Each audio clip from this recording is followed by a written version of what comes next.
সংগ্রামী যৌথ মঞ্চের লাগাতার ধর্ণা। আজ ৩৫৮ দিন বকেয়া ডিএ এবং স্বচ্ছ পদে স্থায়ী নিয়োগের দাবিতে ফের রাজপথে নামল সংগ্রামী যৌথ মঞ্চের সরকারি কর্মচারীরা। রাজ্যের ওপর চাপ বাড়াতে মহানগরে মহাসমাবেশ হাজরা মোড় এবং স্টেশন থেকে মিছিলে হাটের সংগ্রামী যৌথ মঞ্চের সরকারি কর্মীরা। হাজরার মোড় থেকে সংগ্রামী যৌথ মঞ্চের যে মিছিল শুরু হয় তাতে এক সরকারি কর্মচারীকে শূন্য হাড়ি নিয়ে মিছিলে পা মেলাতে দেখা যায়।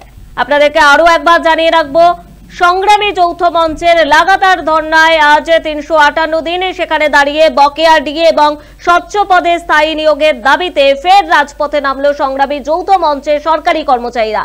রাজ্যের ওপর চাপ বাড়াতে মহানগরে মহাসমাবেশ হাজরা মোড় এবং শিয়ালদহ স্টেশন থেকে মিছিলে হাঁটেন সংগ্রামী যৌথ মঞ্চের সরকারি কর্মীরা। হাজরার মোড় থেকে সংগ্রামী যৌথ মঞ্চের যে মিছিল শুরু হয় তাতে এক সরকারি কর্মচারীকে শূন্য হাড়ি নিয়ে মিছিলে পা মেলাতেও দেখা যায় এবং তার দাবি বকেয়া ডিএ না পেয়ে পরিবারের হাড়ি আঁচ শূন্য।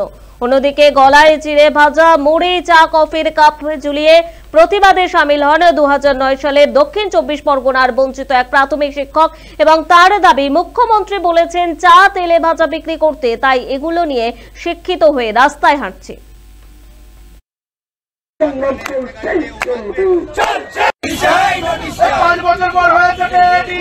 আজকে পশ্চিমবঙ্গে যে সস্তার শ্রম তৈরি করার কারখানা সেটাকে আমরা খুঁজে পেয়েছি। পশ্চিমবঙ্গে প্রতিটি পদে যে দুর্নীতি সেটা খুঁজে পেয়েছি এবং আগামী প্রজন্মকে বাঁচানোর রসদ আমরা পেয়েছি। আগামী দিনে বাংলাটা যাতে বেঁচে থাকে সেই লড়াই করার আমরা রসদ পেয়েছি। আমি আমার জন্য কতটা পেলাম সেটা বড় কথা নয়। কর্মচারীরা নিজের স্বার্থে যেমন ডিএর জন্য লড়াই করছে, কর্মচারীরা আগামী প্রজন্মের প্রতি দায়বদ্ধ। তাই ৬ লক্ষ শূন্য পদে অবিলম্বে স্থায়ী এবং স্বচ্ছ নিয়োগের দাবি রেখেছে।